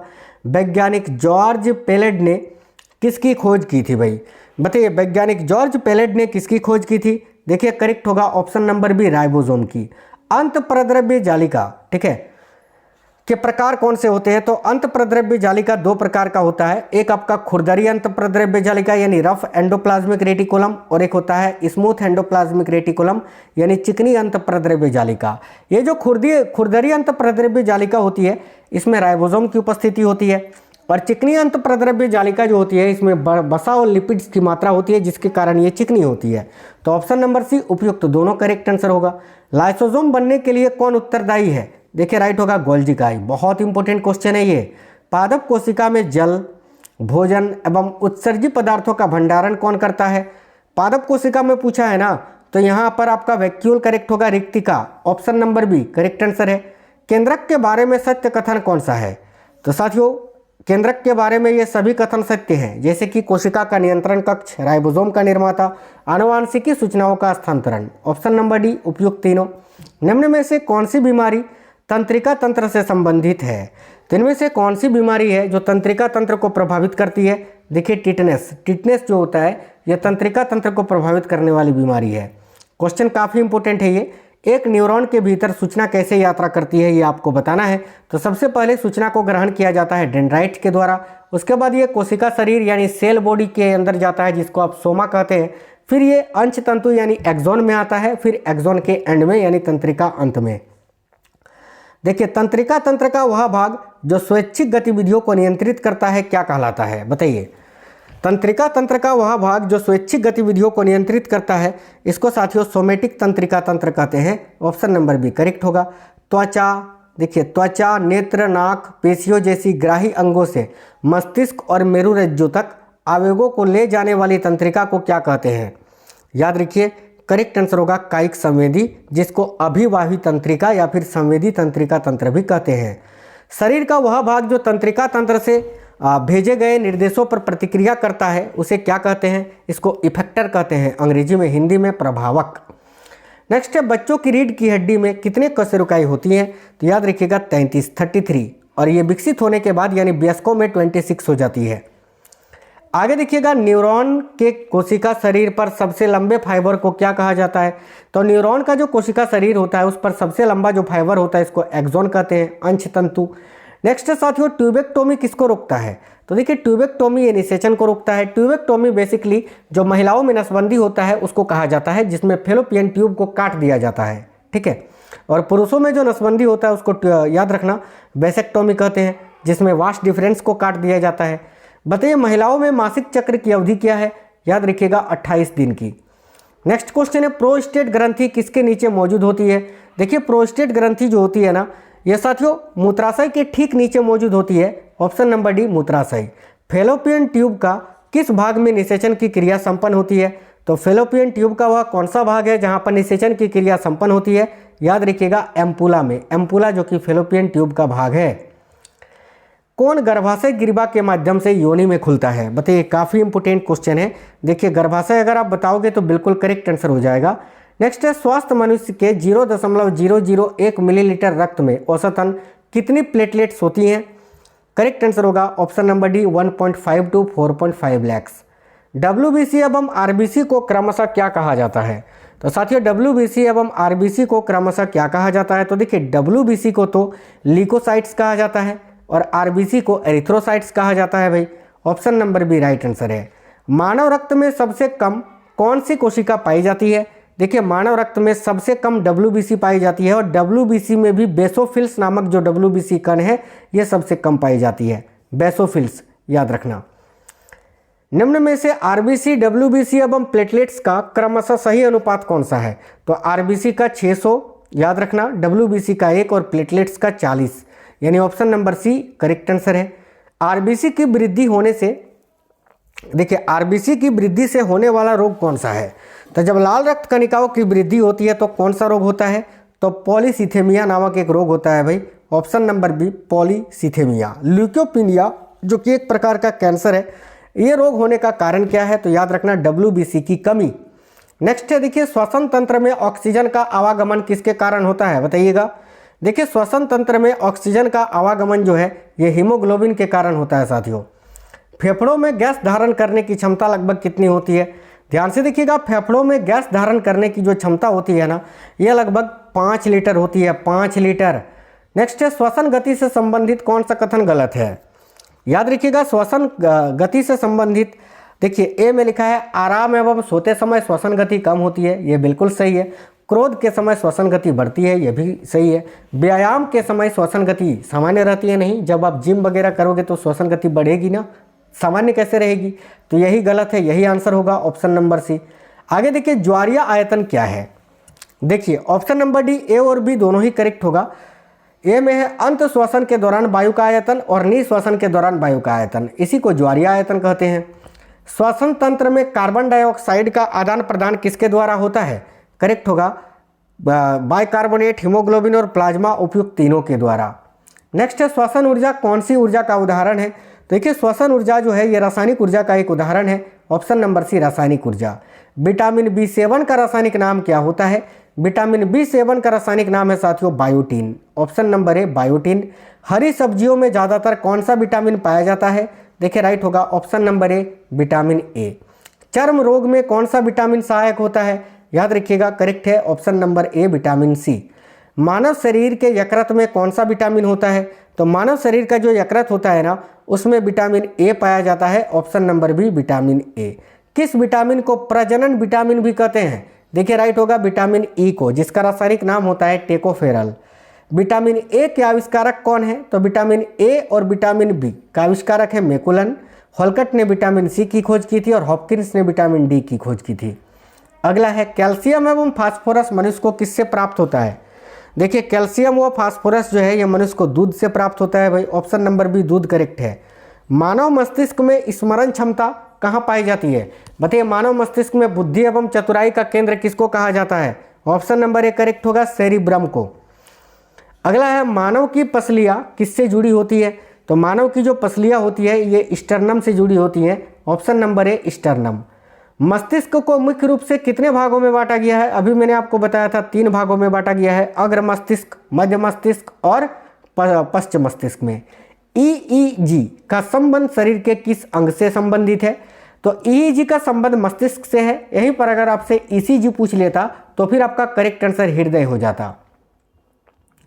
मनुष्य में रुधिर की मात्रा उसके भार का कितना प्रतिशत होता है? तो एक स्वस्थ मनुष्य में रक्त की मात्रा उसके संपूर्ण भार का 7 से 8% रक्त होता है, याद रखेंगे। क्वेश्चन नंबर 201 है मानव त्वचा क्या है? देखिए मानव त्वचा जो है ना ये एक अंग है साथियों, ऑप्शन नंबर बी एक अंग है। अगला है मानव हृदय में आलिंद और निलय होते हैं कहाँ? तो मानव हृदय में आलिंद और निलय जो होते हैं ये देखिए ऑप्शन नंबर डी ए और बी दोनों, 2 आलिंद ऊपर होते हैं और 2 निलय नीचे होते हैं भाई। एक स्वस्थ मनुष्य का रक्तचाप कितना होता है? तो याद रखिएगा वह 120/80 जो कि मैंने अभी आपको बताया था। मानव मूत्र की प्रकृति कैसी होती है साथियों, बताना। मानव का जो मूत्र होता है उसकी प्रकृति कैसी होती है? तो याद रखना अम्लीय प्रकृति की होती है। शरीर के किस भाग में पित्त का निर्माण होता है? तो पित्त का निर्माण तो आपका यकृत में होता है, लेकिन ये जमा होता है पित्ताशय में। मानव शरीर में उत्तकों का निर्माण किससे होता है? देखिए मानव शरीर में उत्तकों का निर्माण होता है कोशिकाओं से। कोशिकाएं मिलकर उत्तक बनते हैं और कई उत्तक मिलकर अंग बनाते हैं। नेक्स्ट है सर्वस एलाफस किसका वैज्ञानिक नाम है? बताइए सर्वस एलाफस ये किसका वैज्ञानिक नाम है? ऑप्शन नंबर डी करेक्ट होगा हिरण का। कैप्टा हिटमस किसका वैज्ञानिक नाम है साथियों? तो कैप्टा हिटमस जो है ये बकरी का वैज्ञानिक नाम होता है, ऑप्शन नंबर बी बकरी का। मासिक चक्र से संबंधित कौन सा कथन सही है? देखिए ए में लिखा है 13 से 14 वर्ष की आयु से शुरुआत होती है, बिल्कुल। जब शुरू होता है उसे रजोदर्शन कहा जाता है, बिल्कुल। जब बंद होता है तो उसे रजोनोवृत्ति कहा जाता है। और कब बंद होता है तो 50 से 55 वर्ष की आयु में। तो ऑप्शन नंबर डी उपयुक्त सभी सत्य हैं। नर और मादा युग्मक जो होते हैं आपस में मिलकर क्या बनाते हैं? साथियों बहुत इंपॉर्टेंट क्वेश्चन है। नर और मादा युग्मक आपस में मिलकर युग्मनज बनाते हैं भाई, युग्मनज। महिलाओं में यौवन की शुरुआत किससे होती है? तो महिलाओं में यौवन की शुरुआत जो है ये रजोदर्शन से होती है, जब मासिक धर्म शुरू होता है। नेक्स्ट है, देखिए हायालुरोनिडेज एक लाइटिक एंजाइम है जो कि किस में पाया जाता है? तो याद रखना हायालुरोनिडेज जो कि एक लाइटिक एंजाइम है जो कि साथियों किस में? तो वीर्य में पाया जाता है, वीर्य में। नेक्स्ट है साथियों, नर हार्मोन की उत्पत्ति कहाँ से होती है? बताइए, नर हार्मोन की उत्पत्ति कहाँ से होती है? देखिए करेक्ट आएगा ब्रीसन से, ब्रीसन करेक्ट आएगा। और प्रमुख नर हार्मोन कौन सा है? तो टेस्टोस्टेरोन याद रखना है आपको, ठीक है। आगे देखिए, मासिक धर्म यानी पीरियड के कारण योनि में रक्त किस कारण से बहता है? बहुत इंपॉर्टेंट क्वेश्चन है, याद रखना गर्भाशय की परत टूटने से भाई। ऑप्शन नंबर ए करेक्ट होगा। निम्न में से कौन नेफ्रॉन का हिस्सा नहीं है? तो ये तो मैंने बताया था ना, हीलम नहीं है, बाकी ये तीनों नेफ्रॉन का ही हिस्सा है। आगे देखिए, निम्न में से कौन न्यूरॉन का हिस्सा नहीं है? बताना है आपको। देखिए न्यूरॉन का हिस्सा तंत्रिका कक्ष है, कोशिका काय है, शाखिका है, शंकु नहीं है। तो ऑप्शन नंबर डी करेक्ट होगा, शंकु। तंत्रिका तंत्र में निम्न शामिल है, आपको बताना है तंत्रिका तंत्र में क्या शामिल है? तो मस्तिष्क, रीढ़ की हड्डी, स्प्लीन, उपयुक्त सभी, ये सभी शामिल है। अगला है परानुकंपी तंत्रिका तंत्र निम्न में से क्या कार्य नहीं करता? बताइए, परानुकंपी तंत्रिका तंत्र इनमें से कौन सा कार्य नहीं करता है? क्या हृदय को मंद करता है? बिल्कुल करता है। लार स्राव को उत्तेजित करता है? बिल्कुल। क्रमाकुंचन को उत्तेजित करता है? हाँ। हृदय दर तेज करता है? नहीं, यह गलत है। तो ऑप्शन नंबर बी करेक्ट होगा। अगला क्वेश्चन है, तंत्रिका तंत्र में ग्लियल कोशिकाओं का क्या कार्य होता है? देखिए तंत्रिका तंत्र में जो ग्लियल कोशिकाएं होती हैं इसका कार्य होता है न्यूरॉन को सहारा और पोषण देना। नेक्स्ट है, कौन सी तंत्रिकाएं केंद्रीय तंत्रिका तंत्र से मांसपेशी कोशिकाओं की ओर आवेगों को संचारित करती है? करेक्ट होगा मोटर तंत्रिकाएं भाई, मोटर तंत्रिकाएं याद रखना, बहुत इंपॉर्टेंट क्वेश्चन है ये। अगला, कौन सी तंत्रिका दृष्टि के लिए जिम्मेदार है? देखिए ऑप्टिकल तंत्रिका जो होती है ना, ऑप्टिक तंत्रिका, ये दृष्टि के लिए जिम्मेदार होती है। खून की कमी से होने वाला रोग कौन सा है, यानी खास तौर पे आरबीसी की कमी से होने वाला रोग? तो देखिए ऑप्शन नंबर डी ए और बी दोनों, यानी रक्तअल्पता और एनीमिया। अगला क्वेश्चन है, मनुष्य, स्वस्थ मनुष्य में हीमोग्लोबिन की मात्रा कितनी होती है? तो एक स्वस्थ मनुष्य में जो हीमोग्लोबिन की मात्रा होती है वो 12 से 17 ग्राम डेसीलीटर होती है। मानव शरीर का ऐसा अंग जहां रक्त नहीं होता? बताइए, मानव शरीर का ऐसा अंग जहां रक्त नहीं होता है? देखिए करेक्ट होगा कॉर्निया। और कॉर्निया साथियों मानव के आंख का भाग है। अगला, लाल रक्त कणिका की खोज किसने की थी? देखिए लाल रक्त कणिका की खोज एंटोनी वैन ल्यूवेनहक, यहाँ आपका करेक्ट होगा। एंटोनी वैन ल्यूवेनहक के साथ कौन कौन शामिल थे? तो एक तो आपके जॉन स्वेमरडेम, इसके अलावा मालपिघी और एंटोनी वैन ल्यूवेनहक, याद रखना। आरएच फैक्टर की खोज किसने की थी? काफ़ी इंपॉर्टेंट क्वेश्चन है, करेक्ट है कार्ल लैंडस्टीनर ने। देखिए आरएच फैक्टर की खोज कार्ल लैंडस्टीनर और फिलिप लेविन ने की थी, जो 1940 में हुई थी। यह खोज उन्होंने रिसस बंदरों में की थी, याद रखना। मानव का रक्त बैंक किसे कहा जाता है? तो साथियों प्लीहा को कहा जाता है। अगला, मानव हृदय का औसत भार कितना होता है? बड़ा ही इंपॉर्टेंट क्वेश्चन है। तो मानव हृदय का औसत भार जो है 300 से 350 ग्राम तक का होता है। सभी प्रकार के सजीवों में क्या होता है? बताइए, सभी प्रकार के सजीवों में क्या होता है? तो कोशिकीय श्वसन होता है, ऑक्सी श्वसन होता है, ग्लाइकोलाइसिस होता है, उपयुक्त तीनों। नेक्स्ट है, वह श्वसनीय पदार्थ जो अधिक संख्या में एटीपी अणुओं का निर्माण करता है वह क्या कहलाता है भाई? देखिए राइट होगा साथियों ग्लूकोज। अगला क्वेश्चन है, क्रेब्स चक्र किसमें संपादित होता है? याद रखना, क्रेब्स चक्र जो होता है यह माइटोकॉन्ड्रिया के मैट्रिक्स में संपादित होता है। ऑप्शन नंबर एक करेक्ट आंसर हो जाएगा, ठीक है। आगे देखिए, अगला क्वेश्चन है आपका, ऑक्सी श्वसन में कितने एटीपी अणुओं का निर्माण होता है? वेरी वेरी इंपॉर्टेंट क्वेश्चन है। ऑक्सी श्वसन में कितने एटीपी अणुओं का निर्माण होता है? करेक्ट आंसर होगा साथियों 38, याद रखना, एवरेज 30 से 38, ठीक है। अगला है, पायरुविक अम्ल किसका अंतिम उत्पाद है? देखिए पायरुविक अम्ल जो है ये साथियों ग्लाइकोलाइसिस का अंतिम उत्पाद होता है भाई। Option number B glycolysis correct है। अवायवीय श्वसन में कितने एटीपी अणुओं का निर्माण होता है? ये भी वेरी वेरी इंपॉर्टेंट क्वेश्चन है, याद रखना 2 एटीपी अणुओं का। ग्लूकोज किस चक्र का प्रथम अवयव है? देखिए ग्लूकोज जो है ना, ये ग्लाइकोलाइसिस चक्र का प्रथम अवयव होता है। नेक्स्ट है आरक्यू को ज्ञात करने का सूत्र, यानी श्वसन गुणांक को ज्ञात करने का सही सूत्र क्या होता है? तो ऑप्शन नंबर ए, विमुक्त कार्बन डाइऑक्साइड का आयतन और प्रयुक्त का ऑक्सीजन का आयतन याद रखना है, ठीक है। ईएमपी, यह ग्लाइकोलाइसिस में एटीपी अणुओं का शुद्ध लाभ कितना होता है? तो ईएमपी ग्लाइकोलाइसिस में एटीपी अणुओं का जो शुद्ध लाभ होता है ये कितना होता है? तो यहाँ भी 2 होता है। नेक्स्ट है मानव श्वसन तंत्र में कौन से अंग शामिल हैं? तो देखिए मानव श्वसन तंत्र में ये सभी अंग शामिल हैं, नासा छिद्र, ग्रसनी, स्वर यंत्र, श्वास नली, श्वसनी और श्वसनिका। ऑप्शन नंबर डी उपयुक्त सभी। स्वर यंत्र की दीवारों में कितनी उपास्थियां होती हैं? वेरी वेरी इंपॉर्टेंट क्वेश्चन है, बताइए स्वर यंत्र की दीवारों में कितनी उपास्थियां होती हैं? देखिए करेक्ट आएगा 9 उपास्थियां, याद रखना, क्वेश्चन डायरेक्ट पूछा जाता है। फेफड़ों में गैसों के आदान प्रदान में किस अंग की मुख्य भूमिका होती है? देखिए करेक्ट आंसर होगा कूपिका की, कूपिका करेक्ट आएगा, ऑप्शन नंबर डी कूपिका। अगला क्वेश्चन है एपिग्लोटिस का कार्य क्या है? देखिए भाई एपिग्लोटिस जो होता है इसका कार्य क्या होता है? भोजन निगलते समय श्वास मार्ग को बंद नहीं होने देना, ये गलत है। देखिए भोजन निगलते समय कण को श्वास नली में जाने से रोकता है, बिल्कुल। भोजन निगलते समय श्वास मार्ग को बंद कर देता है, बिल्कुल। यानी ऑप्शन नंबर डी, बी और सी दोनों सही है, एपिग्लोटिस का कार्य है ये। नेक्स्ट है श्वास नली की लंबाई कितनी होती है सामान्यतः? तो श्वास नली की जो लंबाई होती है ना, ये सामान्यतः 10 से 12 सेंटीमीटर की होती है, ऑप्शन नंबर सी करेक्ट है। ग्रसनी को आमाशय से जोड़ने वाला भाग का क्या नाम है? देखिए ग्रसनी को आमाशय से जोड़ने वाला जो भाग है इसका नाम क्या है? तो इसका नाम है या तो इसको ग्रसिका बोलते हैं या तो ग्रास नली बोलते हैं, यानी ऑप्शन नंबर डी, ए और बी दोनों ही करेक्ट आंसर हो जाएगा। जठर ग्रंथियों का संबंध किससे है? बताइए जठर ग्रंथियां कहाँ पर पाई जाती हैं? तो ये जो जठर ग्रंथियां होती हैं ये तो आमाशय में पाई जाती है भाई, ऑप्शन नंबर सी करेक्ट है, आमाशय। वसा का पायसीकरण किसके द्वारा होता है? देखिए वसा का पायसीकरण पित्त के द्वारा होता है, ऑप्शन नंबर ए पित्त। शीत ऋतु में पत्तों का पीलापन किस जंतोफिल वर्णक के कारण होता है? देखते हो ना, शीत ऋतु में पत्तों में पीलापन पड़ जाता है, किस पिगमेंट के कारण होता है? तो किस जंतोफिल वर्णक के कारण ये होता है? देखिए करेक्ट आंसर हो जाएगा मैग्नीज। मैग्नीज, या फिर आपको ऑप्शन में मैग्नीज ना मिले तो ल्यूटिन आपको देखने को मिलेगा, ल्यूटिन, ठीक है, ल्यूटिन। चलिए आगे देखिएगा, कौन सी परास प्रकाश संश्लेषण के लिए सर्वाधिक प्रभावी होती है? करेक्ट आएगा 600 से 760 नैनोमीटर की परास। अगला, प्रकाश संश्लेषण की क्रिया में क्लोरोफिल का मुख्य कार्य क्या होता है? देखिए ऑप्शन नंबर ए करेक्ट होगा, प्रकाश का अवशोषण करना। नेक्स्ट साथियों, कौन सा धात्विक आयन क्लोरोफिल का घटक है? बताइए क्लोरोफिल में कौन सी धातु पाई जाती है? तो मैग्नीशियम पाई जाती है भाई, सिंपल सा क्वेश्चन है। प्रकाश संश्लेषण की क्रिया किसमें होती है? प्रकाश संश्लेषण की क्रिया किसमें होती है बताइए? देखिए करेक्ट आएगा पूरे, प्रकाश संश्लेषण की क्रिया तो पत्ती में होती है ना, ऑप्शन नंबर ए पत्ती में। और श्वसन की क्रिया पूछे पादपों में तो पूरे पौधे में होता है, तो यहाँ ऑप्शन नंबर ए आपका करेक्ट आंसर होगा पत्ती में। देखिए नेक्स्ट है, प्रकाश संश्लेषण की क्रिया के दौरान जल के अपघटन से क्या प्राप्त होता है? राइट आंसर होगा साथियों ऑप्शन नंबर बी, ऑक्सीजन।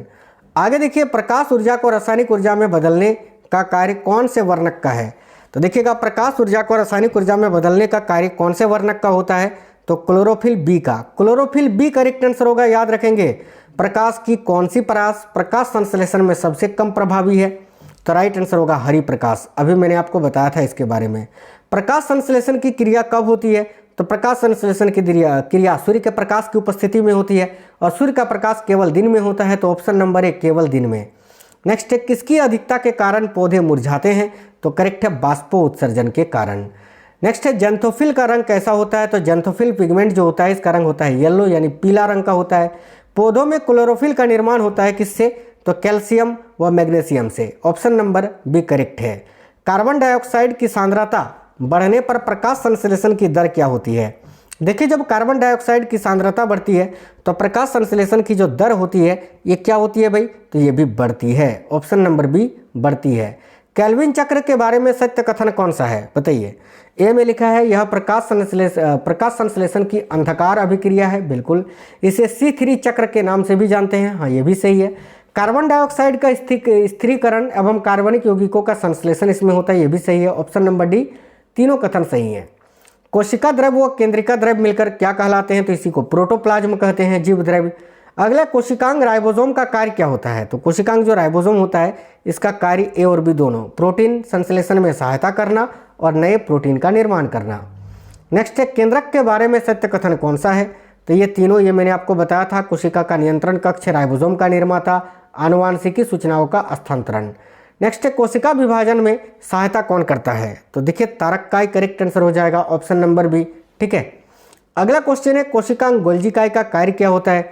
देखिए गोल्जी बॉडी गोल्जिकाय का कार्य ये सभी है, जैसे कि कोशिकीय पदार्थ का श्रावण एवं परिवहन, ये डबल स्टार मार्क कर लीजिएगा, बहुत इंपॉर्टेंट है। वसा का संचय और उत्सर्जी पदार्थों को कोशिका से बाहर निकलने में मदद करना, ये सभी गोल्जिकाय का कार्य होता है। कौन सा कोशिकांग पादप कोशिका में सुविकसित एवं जंतु कोशिका में अनुपस्थित या न के बराबर होता है? तो याद रखना वैक्यूल यानी रिक्तिका, ऑप्शन नंबर सी। कौन से कोशिकांग को कोशिका की आत्महत्या की थैली या पाचन थैली भी कहा जाता है? देखिए ऑप्शन नंबर ए करेक्ट होगा, लाइसोसोम को। नेक्स्ट साथियों, गोल्जिकाय की खोज किसने और कब की थी? बहुत ही इंपॉर्टेंट क्वेश्चन। गोल्जिकाय की खोज कैमिलो गोल्जी ने की थी, कब? तो 1898 में। कोशिकाएं मिलकर प्राथमिक रूप से किनका निर्माण करती हैं? तो कोशिकाएं मिलकर प्राथमिक रूप से उत्तकों का निर्माण करती है साथियों। इनेमल से संबंधित गलत कथन कौन सा है? तो इनेमल से संबंधित गलत कथन आपको चुनना है। ए में लिखा है यह मानव शरीर का सबसे कठोर भाग है, ये सही है। यह कैल्शियम फॉस्फेट का बना है, ये भी सही है। यह एक प्रकार का प्रोटीन है, ये गलत है, क्योंकि इनेमल एक प्रकार का उत्तक है, न कि प्रोटीन। तो ऑप्शन नंबर सी गलत है, यही आंसर हो जाएगा। नेक्स्ट है किसी बाहरी ध्वनि का असर मस्तिष्क में कितने देर तक रहता है? तो देखिए करेक्ट आंसर होगा 0.1 सेकंड, यानी 1/10 सेकंड तक, याद रखना। अगला क्वेश्चन है डाइसेफिलॉन किस प्रमुख भाग का उपभाग है? तो डाइसेफिलॉन जो है ना, ये किसका एक उपभाग है? तो ये अग्र मस्तिष्क का, यह मस्तिष्क का वह हिस्सा है जो प्रमस्तिष्क गोलार्ध के नीचे स्थित होता है, याद रखना। चलिए नेक्स्ट क्वेश्चन है डाइसेफिलॉन के अंतर्गत कौन से भाग आते हैं? तो भाई डाइसेफिलॉन के अंतर्गत जो है देखिए थैलेमस आता है और हाइपोथैलेमस आता है, यानी ऑप्शन नंबर डी, ए और बी दोनों। मस्तिष्क मुख्य रूप से किसका बना होता है? तो मस्तिष्क जो होता है ये मुख्य रूप से तंत्रिका कोशिकाओं का बना होता है, ऑप्शन नंबर बी राइट होगा। मस्तिष्क का कौन सा भाग सोचने व चिंतन के लिए जिम्मेदार है? तो याद रखिएगा फोर ब्रेन का सेरिब्रम। प्यास, नींद, भूख का नियंत्रण कौन करता है? ये इन सभी का नियंत्रण जो है वह हाइपोथैलेमस करता है, ऑप्शन नंबर ए। अगला क्लेबस व बजर्निक ने किसको खोजा था? देखिए क्लेबस व बजर्निक ने किसकी खोज की थी? तो डिप्थीरिया के रोगाणुओं की खोज की थी भाई। पेचिस व प्लेग चिकित्सा की खोज किसने की थी? देखिए राइट होगा किंटा जातो ने। अगला लैंड स्टीनर ने किसकी खोज की थी? तो रक्त समूह की खोज की थी, तो ऑप्शन में रक्त समूह नहीं है। इसके अलावा एंटीजन की भी खोज की थी, याद रखना। नेक्स्ट क्वेश्चन है कौन सा विटामिन यकृत में प्रोथ्रोम्बिन के निर्माण के लिए जाना जाता है? देखिए राइट होगा विटामिन के, जो कि रक्त को जमने में सहायता करता है, प्रोथ्रोम्बिन। ठीक है, किस विटामिन की कमी से शुष्क छिपांक रोग हो जाता है, जिसको आप इंग्लिश में जीरोप्थेल्मिया कहते हैं, जो कि मानव के आंखों को प्रभावित करता है? ठीक है, ये विटामिन ए की कमी से होता है। किस विटामिन का नाम फोलिक अम्ल है? तो फोलिक एसिड विटामिन B9 का रासायनिक नाम है, याद रखना सभी साथी। अगला क्वेश्चन है अंकुरित गेहूं के तेल में कौन सा विटामिन पाया जाता है? देखिए राइट होगा option number A, vitamin E. सांस को छोड़ते समय गैसों का प्रतिशतता क्या होती है? तो जब हम सांस को छोड़ते हैं उसमें कार्बन डाइऑक्साइड की मात्रा 4% होती है, नाइट्रोजन की मात्रा 78% होती है और ऑक्सीजन की मात्रा 16% होती है। उपयुक्त तीनों करेक्ट आंसर है। निम्न में से कौन द्वितीय श्वसन अंग है? द्वितीय श्वसन अंग हम किसको कहते हैं? तो याद रखिए यहाँ आपका करेक्ट आंसर क्या हो जाएगा? द्वितीय श्वसन अंग हम मुख को कहते हैं। ठीक है, अगला सांस को लेते समय गैसों की प्रतिशतता क्या होती है? छोड़ते समय तो आपको बता दिए। देखिए लेते समय और छोड़ते समय नाइट्रोजन की सेम प्रतिशतता होती है 78%, और सांस को लेते समय वायुमंडल में जो गैस मौजूद होता है वही हम लेते हैं, जैसे कि कार्बन डाइऑक्साइड 0.03%, ऑक्सीजन लगभग 20-21% पाया जाता है, वही हम ग्रहण करते हैं 20%। ऑप्शन नंबर डी उपयुक्त तीनों। मुख्य रूप से किसके ऑक्सीकरण द्वारा उत्पन्न ऊर्जा को श्वसन कहा जाता है? देखिए राइट आंसर होगा कार्बोहाइड्रेट के ऑक्सीकरण द्वारा। सल्की उपकला उत्तक जो है ये किसमें पाई जाती है? बहुत ही इंपॉर्टेंट क्वेश्चन है, करेक्ट होगा वायुकोश में।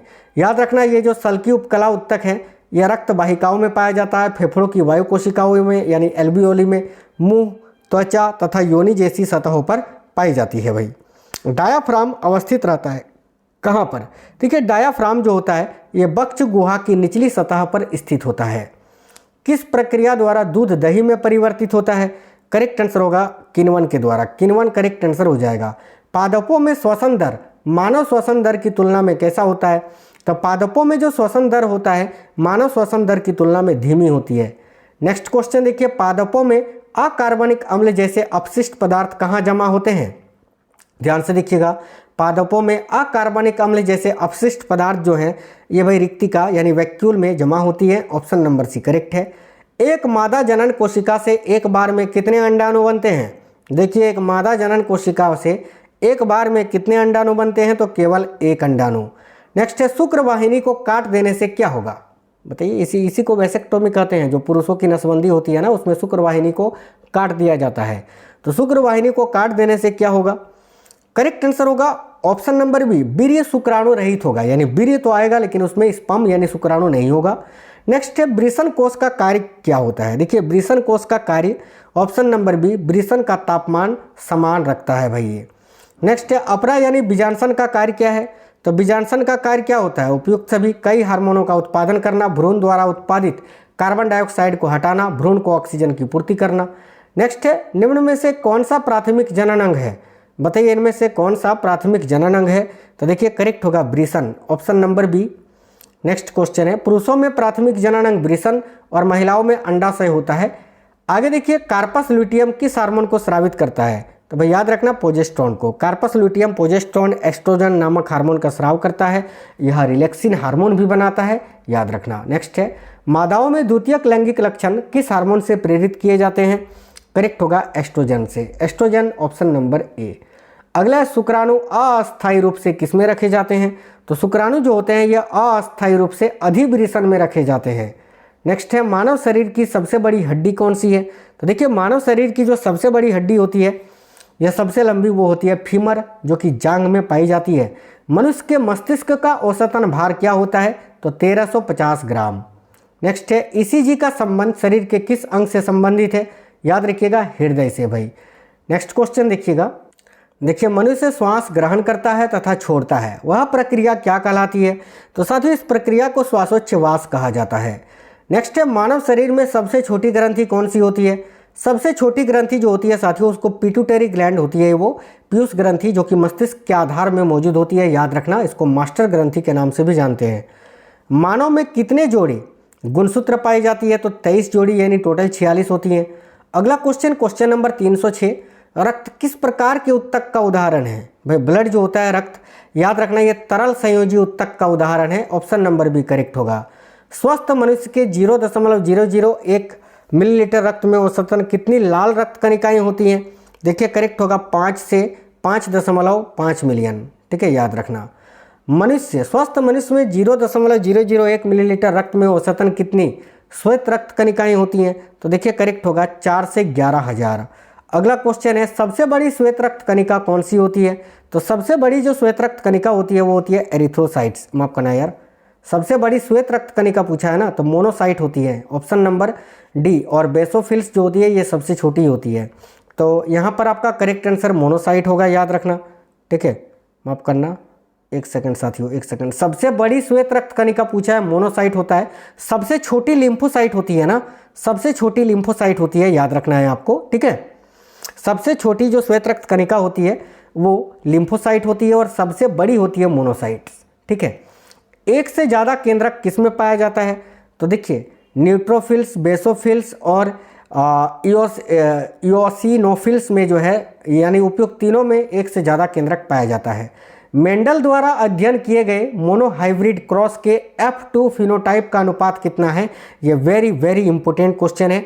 ऑप्शन नंबर ए करेक्ट होगा, 3:1।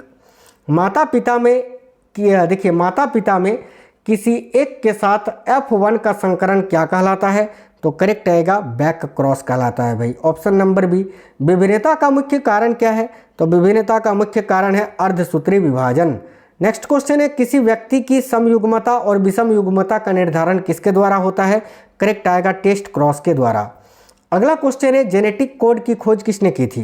भाई बताइएगा, जेनेटिक कोड की खोज किसने की थी? देखिए, राइट है, हरगोविंद खुराना ने। एक विषम युग्मजी संतान को समयुग्मजी अप्रभावी माता पिता के साथ क्रॉस कराने को किस रूप में जानते हैं? तो इसी को परीक्षण क्रॉस कहते हैं, ऑप्शन नंबर ए। पादप रोग विज्ञान का अध्ययन किसमें किया जाता है? बताइए, पादप रोग विज्ञान का अध्ययन जो है वो किस में किया जाता है? तो साथियों फाइटोलॉजी में। Option number C phytology. हरित बाली यानी ग्रीन ईयर रोग किस पादप से संबंधित है? तो ये बाजरा को प्रभावित करने वाली एक रोग है। परिधीय तंत्रिका तंत्र में कितनी जोड़ी तंत्रिकाएं होती हैं? तो परिधीय तंत्रिका तंत्र में 12 जोड़ी कपाल तंत्रिका और 31 जोड़ी मेरु तंत्रिकाएं, यानी टोटल होती है 43 जोड़ी। इसी को हम परिधीय तंत्रिका तंत्र कहते हैं। तो ऑप्शन नंबर डी 43 जोड़ी करेक्ट आंसर हो जाएगा। तंत्रिका तंत्र में ग्लियल कोशिकाओं का क्या कार्य होता है? देखिए, तंत्रिका तंत्र में ग्लियल कोशिकाओं का कार्य होता है न्यूरॉन्स को सहारा और पोषण देना। कौन सी तंत्रिकाएं केंद्रीय तंत्रिका तंत्र से मांसपेशी कोशिकाओं की ओर आवेगों को संचारित करती है? तो साथियों देखिए करेक्ट आएगा मोटर तंत्रिकाएं। भाई, निम्नलिखित में से कौन जीवन प्रक्रिया को नियंत्रित और विनियमित करता है? तो जीवन की प्रक्रिया को नियंत्रित और विनियमित कौन करता है? तो याद रखिएगा तंत्रिका और अंतस्रावी तंत्र। नेक्स्ट क्वेश्चन देखिए, अंडे पर पाई जाने वाली द्वितीयक झिल्ली कौन सी होती है? अंडे पर पाई जाने वाली जो दूसरी झिल्ली होती है वो होती है कोरोना रेडिएटा। याद रखना, प्राथमिक झिल्ली जो होती है अंडे पर ना, प्राथमिक झिल्ली जो होती है उसको विटेलिन झिल्ली होती है, जो कि सबसे भीतरी झिल्ली होती है। याद रखना, प्रोस्टेट ग्रंथि से होने वाला स्राव किस में प्रवेश करता है? तो प्रोस्टेट ग्रंथि से होने वाला जो स्राव है ये किस में प्रवेश करता है? याद रखना, मूत्र मार्ग में। नेक्स्ट है, प्रोस्टेट ग्रंथि कौन से अम्ल का निर्माण करती है? बहुत इंपॉर्टेंट क्वेश्चन है, करेक्ट आएगा साइट्रिक अम्ल का। याद रखना, साइट्रिक अम्ल। देखिए, प्रोस्टेट ग्रंथि केवल पुरुषों में पाई जाती है। यह पुरुष प्रजनन प्रणाली का हिस्सा है और यह मूत्राशय के नीचे स्थित होती है। नेक्स्ट है, स्तन का निर्माण किस में होता है? बताइए। देखिए, स्तन का निर्माण ग्रंथि एवं वसायुक्त ऊतक से होता है। याद रखेंगे सभी। गर्भाशय की सबसे बाहरी परत कौन सी होती है? बहुत इंपॉर्टेंट क्वेश्चन है। तो गर्भाशय की जो सबसे बाहरी परत होती है वो होती है पेरीमेट्रियम माफ करना। ऑप्शन नंबर ए पेरीमेट्रियम, जिसको सेरोसा कहा जाता है। सेरोसा के नाम से भी इसको जानते हैं। याद रखना है आपको। आगे देखिए, गर्भाशय की अंदरूनी परत कौन सी होती है? तो गर्भाशय की जो अंदरूनी परत होती है वो होती है एंडोमेट्रियम। ठीक है, बाहरी होगी आपका पेरीमेट्रियम और अंदरूनी होगी आपका एंडोमेट्रियम। याद रखना, ठीक है। और सबसे मोटी परत अगर पूछे तो मायोमेट्रियम होती है। देखिए, गर्भाशय की सबसे मोटी परत कौन सी होती है? तो myometrium. Option number B correct answer होगा। कालाजार रोग की चिकित्सा को किसने खोजा था? तो कालाजार रोग की जो चिकित्सा है इसको भाई यूएस ब्रह्मचारी ने खोजा था। Option number B correct answer हो जाएगा। पोलियो ड्रॉप की खोज किसने की थी साथियों? देखिए, पोलियो ड्रॉप की खोज यहाँ पर ऑप्शन नंबर बी सेबिन ने की थी। देखिए, इसके बारे में आपको बता देते हैं। जोनास साल्क ने पहले इंजेक्शन आधारित, ठीक है, मारे गए वायरस टीके की खोज की थी, जबकि अल्बर्ट सबीन ने बाद में मौखिक यानी लाइव, देखिए ये जो मौखिक वाला ड्रॉप है पोलियो ड्रॉप वैक्सीन ये विकसित की थी। याद रखना। नेक्स्ट क्वेश्चन है, साइनोकोबालामिन कौन सा विटामिन का रासायनिक नाम है? करेक्ट आएगा विटामिन B12 का। अगला क्वेश्चन है, ऑस्टियोमलेशिया रोग प्रौढ़ों में किसकी कमी से हो जाता है? ऑप्शन नंबर बी करेक्ट होगा, विटामिन डी की कमी से। बच्चों में रिकेट्स होता है। विटामिन नाम किस वैज्ञानिक ने दिया था? तो ये जो नाम है विटामिन, इसको किसिमिर फंक ने दिया था 1911 में। ऑप्शन नंबर 1 किसिमिर फंक। नेक्स्ट है, निम्न में से किसमें मुख्यतः विटामिन ए पाया जाता है? तब भाई विटामिन ए मुख्यतः किसमें पाया जाता है? तो पालक में। ऑप्शन नंबर सी करेक्ट होगा। अगला क्वेश्चन है, देखिए निकोटिनेमाइड किसका अन्य नाम है? तो निकोटिनेमाइड जो है ये किसका अन्य नाम है? याद रखिएगा नियासिन का। नियासिन जो कि विटामिन B3 का रासायनिक नाम है। पके हुए आम में कौन सा विटामिन पाया जाता है? तो साथियों, पके हुए आम में विटामिन ए और विटामिन सी दोनों ही पाया जाता है। ऑप्शन नंबर डी ए और बी दोनों। वक्ष गुहा में कौन सा अंग स्थित होता है? देखिए, वक्ष गुहा में जो है ना फेफड़ा स्थित होता है, फेफड़ा और हृदय। तो यहाँ ऑप्शन में फेफड़ा है तो फेफड़ा आंसर करेंगे। मेढक में किस प्रकार का श्वसन तंत्र पाया जाता है? देखिए, फुस्फुसीय श्वसन और त्वचीय श्वसन। ऑप्शन नंबर सी उपयुक्त दोनों प्रकार का। फेफड़ों में वायु जाने का मुख्य मार्ग कौन सा होता है? तो फेफड़ों में वायु जाने का जो मुख्य मार्ग होता है वो होता है साथियों श्वास नली। नेक्स्ट देखिए, ग्लोटिस एवं पेपिग्लोटिस किस अंग का उप अंग है? तो करेक्ट आंसर होगा लैरिक्स का। लैरिक्स करेक्ट आंसर होगा, यानी स्वर यंत्र का। दाएं एवं बाएं फेफड़े का औसतन भार क्रमशः कितना होता है? तो दाएं फेफड़े का भार 19 औंस और बाएं फेफड़े का जो औसतन भार होता है वो 23 औंस होता है। याद रखेंगे। कौन बक्षीय गुहा और उदर गुहा को अलग करता है? तो बक्षीय गुहा और उदर गुहा को कौन अलग करता है? याद रखिएगा डायाफ्राम। नेक्स्ट क्वेश्चन देखिए, रक्त में कार्बन डाइऑक्साइड की सांद्रता बढ़ने से श्वसन की क्रिया पर क्या प्रभाव पड़ता है? तो भाई श्वसन तीव्र हो जाएगी, याद रखना, तेज और गहरी हो जाती है। ठीक है।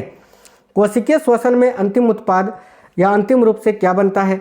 तो कोशिकीय श्वसन में अंतिम रूप से एटीपी बनता है भाई, एटीपी, एडिनोसिन ट्राइफॉस्फेट। इलेक्ट्रॉन परिवहन तंत्र के दौरान अंतिम इलेक्ट्रॉन ग्राही कौन होता है? देखिए राइट आंसर हो जाएगा ऑक्सीजन। आगे देखिएगा, कार्बोहाइड्रेट के श्वसन गुणांक का मान कितना होता है? तो कार्बोहाइड्रेट का जो श्वसन गुणांक होता है उसका मान होता है 1। Option number D 1। मांसल पौधों का श्वसन गुणांक कितना होता है? याद रखिएगा 0 होता है, 0। नेक्स्ट क्वेश्चन है, एथिल अल्कोहल किण्वन किस में होता है? तो एथिल अल्कोहल किण्वन जो होता है ये आपका राइजोपस में होता है, राइजोपस, ऑप्शन नंबर डी। और 2-4 क्वेश्चन है वो भी देख लेते हैं। अनैच्छिक क्रियाओं जैसे कि खांसना, छींकना, इनका नियंत्रण कौन करता है? याद रखिएगा मेडुला ऑब्लांगेटा। अगला है, मस्तिष्क का कौन सा भाग पीयूष ग्रंथि के स्राव को नियंत्रित करता है? याद रखिएगा साथियों हाइपोथैलेमस।